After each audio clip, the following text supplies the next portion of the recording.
Hi there, I'm Lena Anani, and you're listening to She Wrote a Book, where I interview amazing women from all over the world who also happen to be published authors. I created this show to educate, entertain, and inspire you to be the voice you want to hear in the world. Did you know this episode comes with a free gift? It's a webinar for aspiring authors who want to learn my insider secrets on writing and publishing books. You can access this free training instantly at SheWroteABook.com/bonus. Now let's get started. You are listening to episode number 34 of She Wrote a Book, and today I'm interviewing Michal Lemberger, author of the book After Abel and Other Stories. Vividly reimagined with startling contemporary clarity, After Abel and Other Stories gives voice to silent, often marginalized biblical women, their ambitions, love for their children, values, tremendous struggles, and challenges. Long interested in telling women's stories, Michal Lemberger is a writer, poet, and scholar of the Hebrew Bible. She teaches and lives in Los Angeles with her husband and 2 daughters. Again, her book is called After Abel and Other Stories. You can find the link to purchase her book in our show notes for this episode at SheWroteABook.com/34. So, Michal, it's such a pleasure to have you as a guest today. I want to know a little bit more about why you decided to write and publish your book. Sure. So as you said, I have been studying the Hebrew Bible for many, many years, and I've studied it from both traditional viewpoints and from scholarly viewpoints, so both lenses. And it just marinated in my head for a really, really long time, and then the story started coming out, and I've been thinking, the first story I wrote was Lot's Wife, and I've been thinking about that character for a very long time. I always thought she was fascinating. People have written a lot of poems about her, and I don't think I've ever read stories, but I'm sure they're out there. But the poems are fascinating, and I'm fascinated by salt, the element salt, and she turns into a pillar of salt, and what does that mean? And then I had 2 daughters, and the crux of that story for me really shifted from the salt to the moment of drama before the destruction of the city of Sodom, where Lot's wife's husband, offers his 2 young daughters to a mob, and the purpose is for them to be gang raped. It's not subtle. And I'm a mother now, and I thought, oh, hell no, that is not what would happen.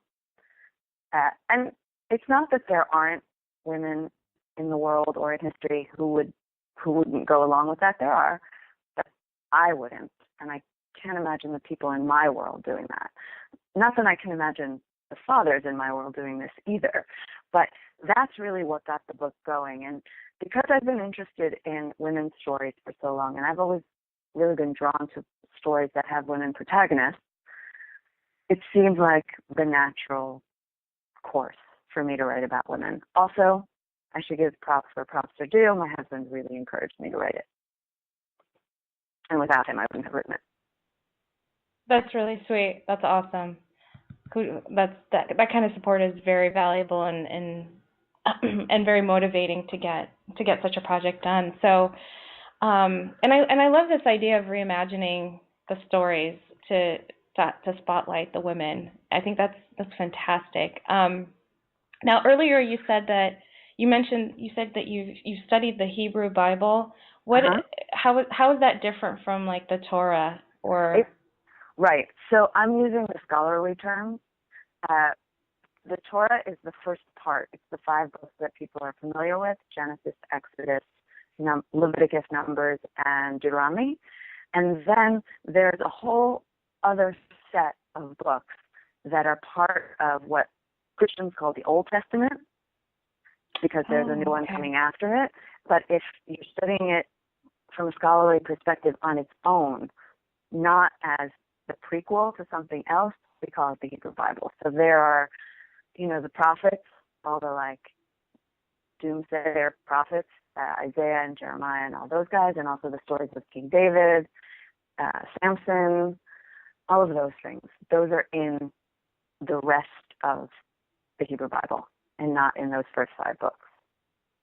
I see. Okay, cool. I'm really glad I asked that. I had no idea. Yeah.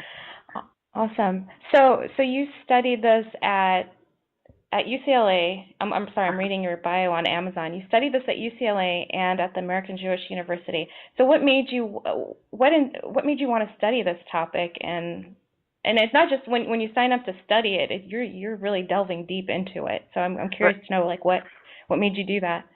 I just want to correct something. I've taught this at UCLA and at Oh, American sorry Jewish about that. University, but I did do my graduate degree at UCLA. I did it in English, and they don't really have a biblical literature specialty there, so I really did that on my own, sort of. But what I did was I was studying poetry, and I was always interested in Bible as literature. Right? The stories and the way they're told, and um, the language and the patterns of imagery and all the things we talk about in literature. And so I started reading all this poetry that does what I do in my book, but in poetic form. And so I ended up writing my dissertation about that intersection. And I only focused on the Garden of Eden and creation stories. I didn't have room for anything else.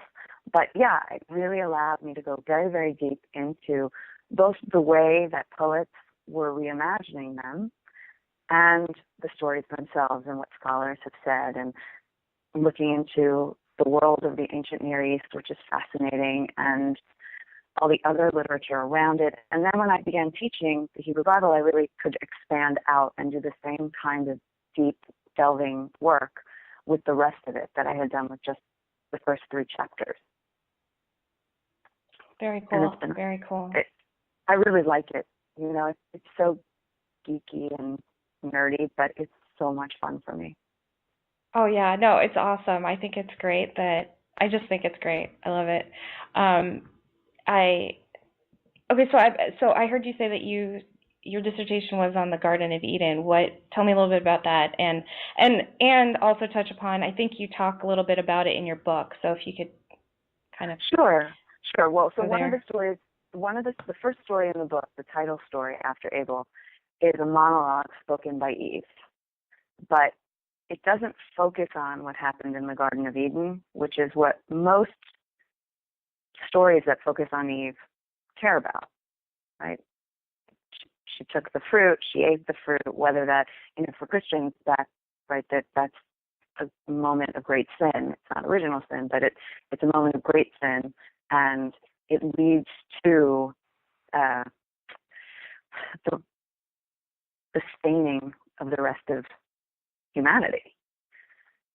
Judaism doesn't hold that, right? It's a moment of sin or disobedience, and then Adam and Eve are kicked out of the garden, and then the rest of the story starts. But my story is set after Cain kills Abel. That's sort of another famous moment in the early part of the Bible where there are these brothers and one kills the other and then says, "Am I my brother's keeper?" When God asks, "Where's your brother?" So he doesn't really take responsibility in a robust manner for the first fratricide, the first murder. So I was interested in seeing her as a mother and seeing Eve as a mother and what it meant to have one of your sons kill the other and then disappear. I mean, he runs away. So that was a very potent moment for me that I thought wasn't being explored in other places. But I do talk about what happened in the garden because it's such an important part of her story. And so when I was working on my dissertation, I didn't actually only do the garden. I also did, the 7 days of creation stuff. And poets in the 20th century, because that's what I was working on, really more recent poetry, they've taken individual moments, like the moment that she takes the fruit and eats it, or the cycle of the 7 days that's written into certain poems. The snake, right, the serpent, is a character that writers are drawn to. So it really is about looking at this story, which is not very long in the original. The style of the Bible is very terse. It gets to the point and then it moves on. So it's not very long. 3 chapters in the Bible is a very short little bit. But what writers were doing and what these poets were doing was digging down into each one, each moment, and seeing what came out. And so that's what I then did, but in prose. Incredible. I love it. What do you hope readers get out of reading your book? That's an interesting question. I mean, I think people are going to get different things. I've been talking to people about the book, and what I found is, depending on who you are, you respond to different things. So, for example, a young man who had a 5-month-old baby at home said he really had trouble identifying with the characters, but one of the stories talks about the Pharaoh's edict to throw all the Hebrew baby boys into the river, into the Nile, to drown. And he started crying at that moment because he couldn't really identify with the women, with the female characters, which is, a whole other topic in and of itself, why this man couldn't identify if it wasn't a man. But as a father, he responded to the story very strongly. And I've found that women who are mothers respond to the portrayals of motherhood and the feelings that some of the stories bring up around that. And others respond to the biblical stuff. The idea of seeing the Bible in a new way, in a way that they weren't taught, which I think is great, that people get all sorts of things out of it. What my goal is for people to have an emotional experience with it, for it to resonate with them, or an intellectual one, I guess I should say, but for it to resonate with them. And I think when books resonate, that echoes out into, their lives. Absolutely, absolutely. I love this stuff, just so you know. I love learning about religions, and I love learning about different takes on the stories that are in the books, and I think this is such a great idea. It's very inspiring. I love it. Thank you. Yeah. So, what do you love most about being an author? Well, I love having written a book. I know that sounds crazy, but I had wanted to write a book for years and years and years, and I didn't find my topic, I guess, and finally I did. And I found the method of writing it, because I also wasn't thinking that I would write a book of fiction in all those years. So I love that. I love the fact that I did it, that I finally did what I had set out to do when I was a child, really. I like hearing what people think. I like getting the responses from people. That is always fun. I haven't had the experience of somebody coming into my face and telling me how much they hate the book, but I do ask people to tell me, what they liked and what they didn't like, because I like to hear that. Most people don't have just uniform experiences to things. There are ups and downs, and so I want to know, what was the up and what was the down. And so that's been fun. And I have to say, I liked the writing of it. I really did. It was hard at times, really hard at times, but it was like a puzzle that I got to make the pieces and then fit them together. So I guess yeah, I like what you said too about getting the feedback. Tell me what you like and what you didn't like, because that's always helpful. I think as artists, especially, authors are artists, and we want to know how we can always improve. And so I think that was a great point to make there. So, Michal, thank you so much for being our special guest today. We will have a link to your book in the show notes for this episode, and our listeners can find that at SheWroteABook.com/34 to learn more about our author and her awesome book. Thanks again, Michal. It's been fun. Thank you so much for having me. I've loved talking to you. Thank you for listening to She Wrote a Book. If you enjoyed this episode, then subscribe now so you can automatically get access to all new episodes, and feel free to share your inspired thoughts with us in the comments too. I'd love to hear from you. Are you ready to write your own book? Get started now with my quick and concise webinars so you can learn my insider secrets on writing and publishing your own book. Claim your free gift now at SheWroteABook.com/bonus. Until then, may you always feel good and make magic. Feel good, make magic now. Lena, Anani will show you how. Ignite that wisdom inside of you and show the world what you do. To publish, write, and promote. Learn the best way to go. OMG, do it now. Lena, Anani will show you how. Hi there, I'm Lena Anani, and you're listening to She Wrote a Book, where I interview amazing women from all over the world who also happen to be published authors. I created this show to educate, entertain, and inspire you to be the voice you want to hear in the world. Did you know this episode comes with a free gift? It's a webinar for aspiring authors who want to learn my insider secrets on writing and publishing books. You can access this free training instantly at SheWroteABook.com/bonus. Now let's get started. You are listening to episode number 35 of She Wrote a Book, and today I'm interviewing Tracy Goodwin, author of the book Captivate the Room with Your Voice.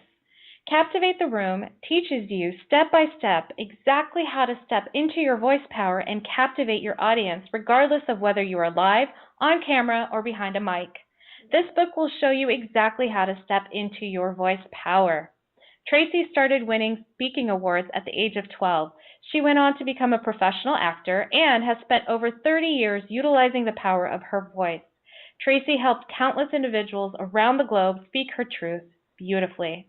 Again, her book is called Captivate the Room with Your Voice. You can find the link to purchase her book in our show notes for this episode at SheWroteABook.com/35. So Tracy, it's a pleasure having you here today. I'm really excited to talk to you about your book.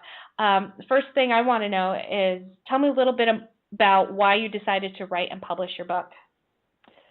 Well, I tell you, first, I'm just thrilled to be here. Thank you for having me. But my students kept saying, oh my gosh, I got to write this down. Oh, you got to write this down. Can I buy this somewhere?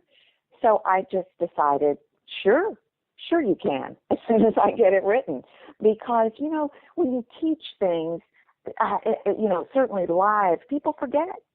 So that's really why I wanted to write it, more really a resource guide for students and really anybody that wanted to learn how to step into their voice power. That's incredible. I love it when our students tell us what to do. I know, right? Right. And then for it to evolve into a book, I think that's a beautiful thing. That's very inspiring. So So tell me a little bit more about what Captivate the Room with Your Voice is all about.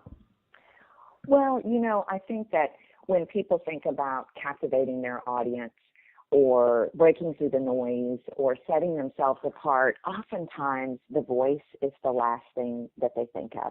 They think about content and they think about what they're doing with their gestures, and all of that is important, but truly the most powerful piece we have is our most underused piece, and that's our voice. And the voice and what you do with it is what brings the message to life. We breathe life into those words that we've written so beautifully with our voice. So captivating the room with your voice is really about learning all the technical pieces that you have right inside of you that you can capitalize on and impact, engage, and connect with your audience in ways you never dreamed possible. That's beautiful. So when you were explaining that, I had this image of like a siren in the ocean using her voice to like attract, Yes. Is that how it works? Like if you're using your voice? Yeah, we can do so much. Just a little example. People generally go too loud to stress words. If you get quiet, you can reel people in like a fisherman in the sea. So that's exactly what it's about. And people just aren't, that's just not the way we think. So that's kind of my mission, is to get people not only to step into their voice power, but to learn how to speak their truth beautifully, because everybody has a message to share, and there's somebody out there that is waiting for you to touch and change their life with your message. I see what you did there. I can't help it.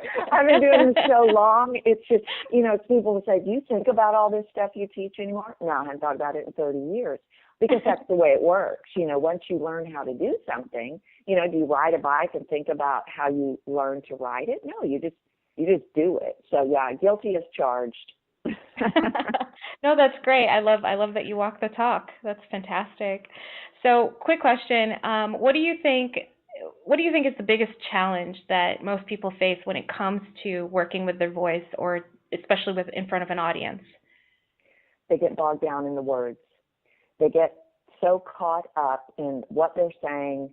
Am I saying it right? What are the words? That, you see, in order to truly connect with our message so that our audience can connect with us, our body, mind, and voice must all be working together.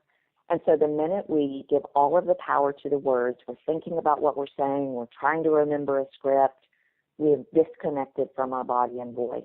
The minute you do that, you will lose that passion, that organic variety, that infusion, because that's what, people call it flatlining. So that's the biggest challenge people face, is they get so focused on the words that they don't have an option to bring them to life, because they've severed that by simply working in their mind alone. It's interesting that you called the moment where they lose connection with the words. You called it flatlining. Mm-hmm. I thought that was interesting, because usually when you're in the flow and you're speaking and you're in the flow, people will say that's you speaking from the heart. Mm-hmm. And so to call the opposite of that flatlining, I was like, oh, that's interesting. Oh, I like what you did there. Can I use that? Because that is good. Yeah, absolutely. I love that, and I've never even thought about it. But that's, like you say, when people are in the zone, they're like, oh my gosh, I killed it. You did, because all of it was working together. And then there's times when you walk away and you go, oh, that was awful. I bet you could reflect back and see how you were solely focused on the words. Oh, yeah. I myself, I do this all the time. I'm doing it right now. Yeah, and it's a hard position, being a podcaster, because you're firing off interviews like crazy, yet still trying not to get bogged down in the words. That's a tough job. It is. It really is. But I like what you've said so far about how to not get in your head. And it's stuff that I've been learning in my improv classes too. It's like, no, get out of your head. Don't try to be funny. Don't come up with the words. Yeah, it's exactly the same kind of thing. Yeah.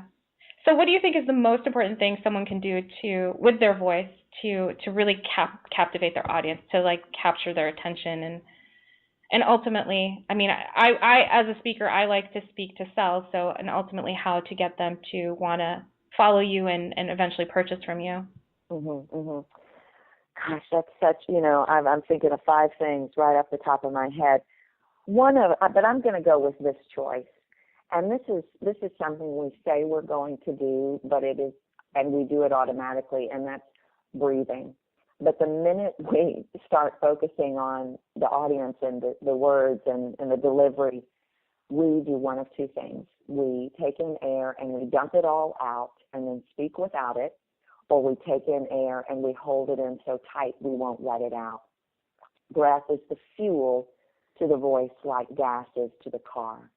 Without it, we cannot relax into our body, be grounded, connect to the words, relax our face, speak in our true voice, and bring natural organic variety to what we're saying, which is actually the way we connect with the audience, is by bringing the words to life. So breathing is really something that people need to work on, because even though it's the most automatic thing that we do, it's the first thing we shut down on. And it's really, really important for connecting with the audience. I think people take that for granted. I think that's a great point. Breathing is something that no one really considers. Nobody ever thinks about. Nobody thinks about what. That's why it's so tricky sometimes to be a voice expert. People will say, "What do you do?" I'm a voice expert. Oh, because the things that I focus on are things that we kind of do all day long without thinking about them. So you're right, but what the first thing to go when we get nervous, when we get anxious, when we get on the spot, the first thing to go is the breathing. So people obviously aren't thinking about the breathing because they're focused on the script. They're focused on the bullet points. What do I have to say? And make sure that I communicate my message clearly and completely so that there's no missing holes in the message. So what do you think about how do you balance that? How do you balance remembering to breathe versus thinking about your script? Right. Well, I do not believe that there is such a thing as remember to breathe. And I say this because, people will say, and I work with a lot of actors too, and they'll say, when I'm going on that audition, I'm going to remember to breathe. And my response is always, no, you're not. It's not something that I like to see people put the pressure on to have to remember to do. You have so many other things that you need to be thinking about in that moment that I believe we have to literally retrain ourselves to do it as a part of our life. The research on, especially Americans, not breathing is staggering. We literally have trained ourselves and laid into our muscle memory, hold in your air, protect yourself, don't be vulnerable. So that is laid into our body. And where I start with my clients is, tomorrow, catch yourself not breathing, and then get back to me and see what the results were. And they're always staggering. You're on the train, you're in the car, you're at the house, you're in front of the computer, and you catch yourself literally not breathing. So it becomes about retraining yourself to stop that, to lay in something new in your body where you're breathing all the time. Then when you get up to speak, when you get up to audition, when you get up to do whatever you're doing, you're already doing it, but you're doing it really well. You're not doing the same thing that you always do, which is hold the air in, not let it out or dump it out. It's just kind of like a new way of breathing. We have new ways of eating. We have new ways of exercising. We have new ways of thinking in our mind. Well, I offer a new way of breathing. Brilliant.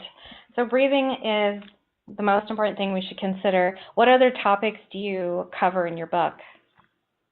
My book is kind of almost like, well, actually there's a couple of colleges using my book, so it's almost like a teaching manual where I break down every single piece that I teach that is important with the voice. We go through all the steps of breathing. There's 4 or 5 of them. Variety is my favorite of all of the topics. We break it down step by step. Pacing, how do you do it? Why is it important?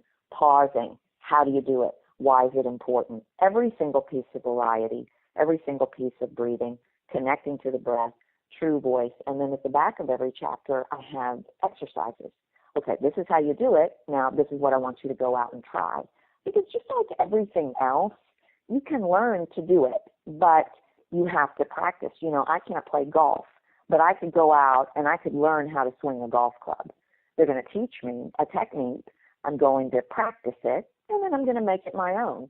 Voice work is exactly the same, and that's what I talk about in the book. It's very step by step. Okay, do this. Now let's build on that and do the next step. But I cover every single piece that people need to captivate the room with their voice. And the majority of the things are things that people have probably recognized that they love about great speakers, but couldn't really put their finger on what it was. I put the finger on it.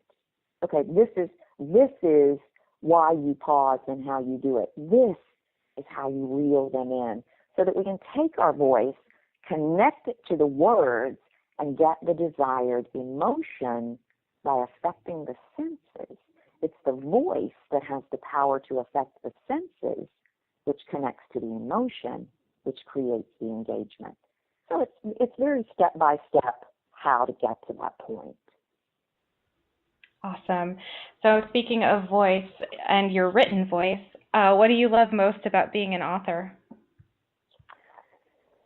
Oh, wow. You know, I was going to say the Audible book part of it, but that's not really fair, right? That goes back to voice. You know, I think for me, and this may just sound horrible, but I think for me, it's getting the feedback from the reader that I made a difference in their life. So having the opportunity, maybe they can't work with me. Maybe they're not going to watch my YouTube video. Maybe this, maybe that. Maybe they're that type of learner. But the fact that I was able to make a difference in someone's life through my written word, which is not my strength, but to be able to have another avenue to make a difference, I think is probably what I love about it so much. Awesome. Tracy, thank you so much for being our special guest today. We will have a link to your book in the show notes for this episode, and our listeners can find that at SheWroteABook.com/35 to learn more about our author and her awesome book. So thanks, Tracy. It's been a pleasure. Thank you for having me. I enjoyed it. Thank you for listening to She Wrote a Book. If you enjoyed this episode, then subscribe now so you can automatically get access to all new episodes, and feel free to share your inspired thoughts with us in the comments too. I'd love to hear from you. Are you ready to write your own book? Get started now with my quick and concise webinars so you can learn my insider secrets on writing and publishing your own book. Claim your free gift now at SheWroteABook.com/bonus. Until then, may you always feel good and make magic. Feel good, make magic now. Lena, Anani will show you how. Ignite that wisdom inside of you and show the world what you do. To publish, write, and promote, learn the best way to go. OMG, do it now. Lena, Anani will show you how.